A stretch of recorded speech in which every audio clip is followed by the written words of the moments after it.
mahasiswa D3 Kebidanan, stip kasih ya Bu ya. Di sini ya saya mau minta izin dulu terlebih dahulu ya Bu, karena kan ada tugas individu yang harus saya kerjakan gitu mengenai kebetulan saya mengenai KB ya Bu ya, karena kan di apa? Nah Ibu kebetulan saya mendapatkan tugas mengenai KB ya Bu ya, karena di sini rata-rata ibu hamilnya semuanya udah rata-rata periksa puskesmas ya, dan nggak ada kendala apapun gitu, sama ibu hamilnya juga terdapat kesibukan ya Bu di minggu ini, ada yang kerja gitu kan ya, jadi saya ngambil KB aja gitu Bu. Kebetulan kan ibu di sini belum ber-KB ya, saya sedikit memberi konseling gitu mengenai apa itu KB, manfaatnya sama dampak-dampaknya juga ya Bu. Sebelumnya ibu pernah KB? Pernah disuntik 3 bulan, Ya. terus dari 3 bulan sebulan pernah, sama terakhir pil. Ya, namanya. Ada ibu deteksi dulu ya. Oh iya. Ada riwayat darah tinggi? Enggak, kalau darah tinggi itu pas mau melahirkan. Oh iya.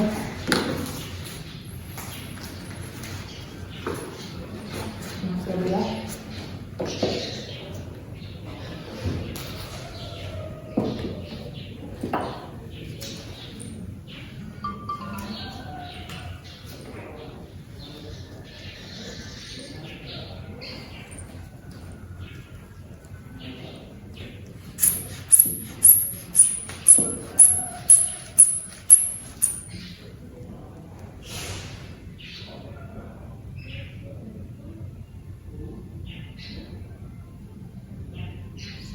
Seperti itu ya. 100/70 Ya.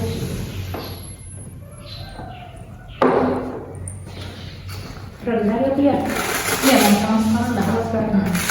Cuman waktu darah tinggi itu waktu hamil, waktu melahirkan. Iya, pas mau lahirin ya, masih darah tinggi.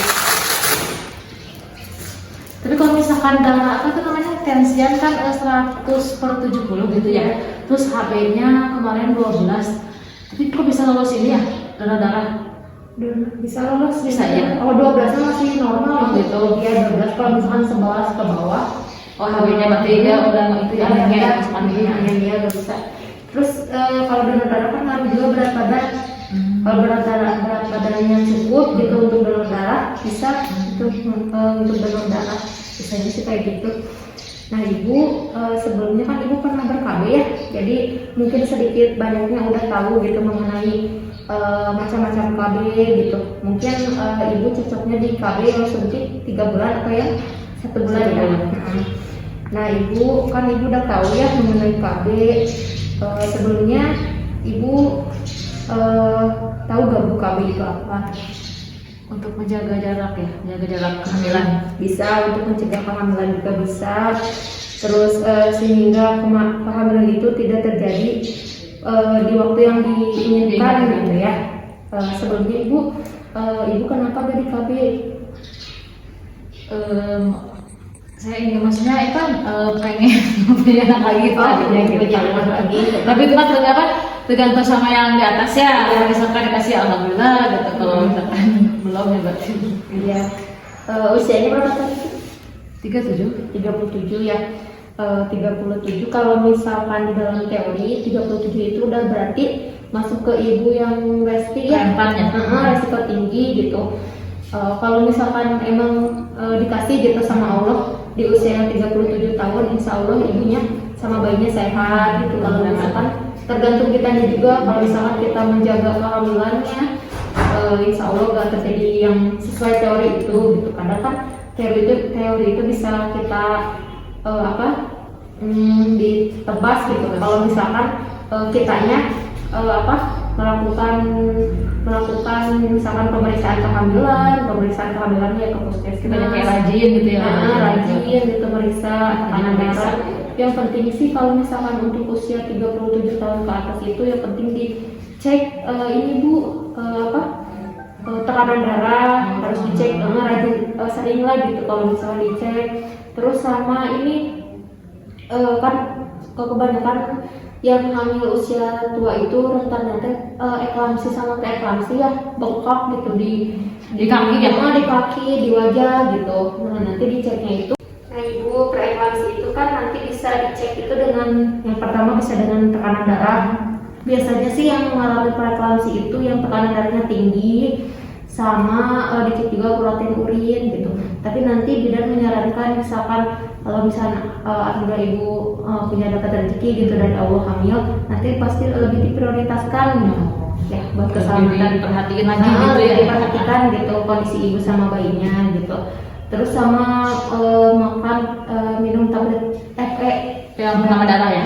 Nah itu wajib diminum kalau misalkan untuk usia ibu yang rentan gitu ya. Kalau misalnya Itu minum pil itu dari 0 bulan atau sampai gimana? kalau kita dinyatakan hamil, nah itu langsung nanti dikasih sama bidannya, ibu minum habisin gitu ya. Kalau nggak salah itu 60 tablet, 90 tablet selama kehamilan. Nah itu juga mencegah bu ya pendarahan. Nanti kelihatan nggak kalau misalkan kita sering makan, sering minum itu sampai enggak kelihatan gitu ya. Biasanya kalau yang suka minum tablet TP di BAB-nya jadinya pemain besarnya itu si tinjanya warna hitam biasanya sering kalau sering kita minum gitu. Kalau ibu kemarin pas kelahiran kedua ya, anak kedua, jadi dari tensi yang tinggi timbulnya ke darah tinggi ya, darah tinggi dari apa sih namanya tuh? Jadi pendarahan. Oh, waktu kemarin itu pendarahan itu. Apa bukan efek dari obat itu? Bukan, nggak minum. Bisa juga. Nah, ibu gimana suka minum nggak sih gitu? Itu juga dari lupa ini emang jarang-jarang sih. Jarang-jarang. Nanti kan kalau misalnya ada riwayat ada riwayat pendarahan sebelumnya, lebih baik diminum gitu. Sama nanti konsul ke bidannya gitu. Kalau misalkan waktu kehamilan kedua itu ada pendarahan, tapi suka kelihatan sih dibuka ya. Kalau misalkan kita ada pendarahan atau apa gitu ya, atau misalnya komplikasi kebidanan gitu, pasti suka kelihatan di bukayaannya gitu. Sebelumnya kan gak darah tinggi ya, tiba-tiba enggak ya. Pas melahirkan darah tinggi gitu. Udah gitu anaknya kena infeksi kuman katanya. Kok bisa ya? Infeksi kuman? Katanya sih dari pusar gitu. Dari pusar? Waktu udah lahirannya apa pas udah lahirin itu sehari apa sebulan? Sehari langsung. Kan anak langsung dibawa ke rumah sakit waktu itu. Sampai di gitu. Hampir sebulan di rumah sakit katanya kena infeksi kuman katanya gitu. Saya juga nggak ngerti dari mana kok sekarang saya kan istilahnya hidup bersih gitu ya, kok bisa gitu ya maksudnya gitu, dari mana gitu. Mungkin dari waktu proses kelahirannya juga bisa bu. Oh gitu. Bisa dari proses kelahirannya. Jadi kalau misalkan kitanya udah dirasa gak pernah ada masalah tentang kebersihan gitu. Biasanya dari proses kelahirannya gitu. Misalnya kita dari pendarahan, kan ada pendarahan juga. Terus misalkan kita waktu suka keluarkan bayi beda-beda gitu ya tentang kesehatannya. Sebulan itu dirawat? Sebulan. Nah, kan apalagi ada resiko kayak gitu ya bu. Berarti selanjutnya harus kitanya bawel aja gitu. Kan kadang bidan suka lupa gitu karena banyak pasien kan ya. Kalau misalnya kita ingetin, saya mau periksa gini jelasin aja, nanti ke bidannya pasti lebih diperhatiin lagi nih, soalnya ibu pernah ada riwayat kayak gini, nanti diperiksa lagi. Nah ibu kembali lagi ke KB ya. KB itu kan ada berbagai macam ya bu. Ada misalkan ada yang mempengaruhi sistem hormon, ada yang enggak. Misalkan kalau yang mempengaruhi sistem hormon kayak ke badan gitu ya, gitu ya. Terus karena mens kadang lancar kadang enggak, enggak teratur. Nah itu yang pertama itu ada pil itu kan berisi hormon estrogen dan progesteron ya bu ya. Ini pil itu kadang kan ada ada kekurangannya juga. Kekurangannya kalau kita nggak minum suka langsung jadi subur gitu. Jadi kan dia prosesnya lebih subur gitu dibanding yang lain. Kalau misalkan ibu punya bayi di rumah gitu atau balita pengen KB nih, bisa KB suntik 3 bulan. Nah, daripada yang 1 bulan gitu, karena yang 3 bulan itu tidak mempengaruhi ASI gitu ya, ASI mah lancar gitu. Kalau 1 bulan itu biasanya mempengaruhi ASI, ASInya suka nggak ada gitu kalau misalnya KB suntiknya 1 bulan. Terus ada juga IUD implan gitu. Kalau IUD itu nggak mempengaruhi hormon gitu, cuman kayak dia tuh mencegah sperma untuk tidak masuk gitu, dibalik lagi. Tapi dia sama ya kalau IUD itu subur juga ya. Subur enggak sih kalau IUD mah, soalnya kan dia kayak huruf T gitu ya.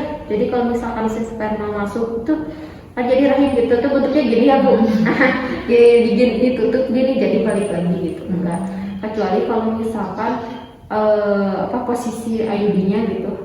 Ada yang misalkan ada yang ini, tapi kelihatan sih biasanya kelihatan suka ada darah atau flek gitu ya.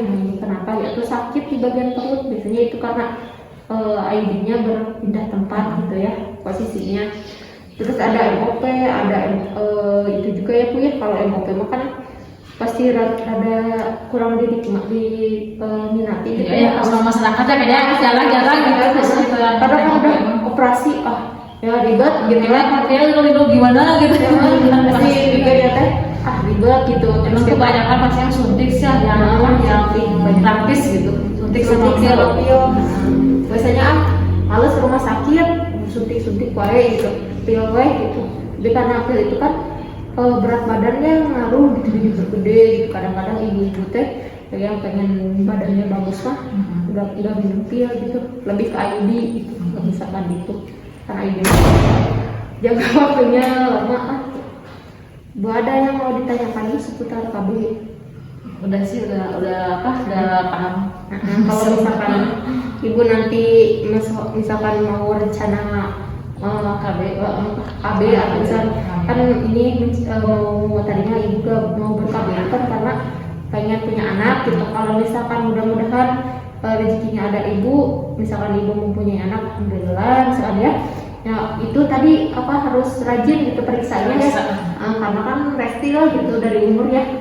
Sama kalau misalkan nanti untuk KB, saat ibu udah hamil nih, terus bayi udah lahir, saya sarankan untuk KB 3 bulan ya, sampai 3 bulan. Karena kan nggak mempengaruhi ASI gitu. Kalau misalkan ibu mau sekarang mau KB atau apa, boleh.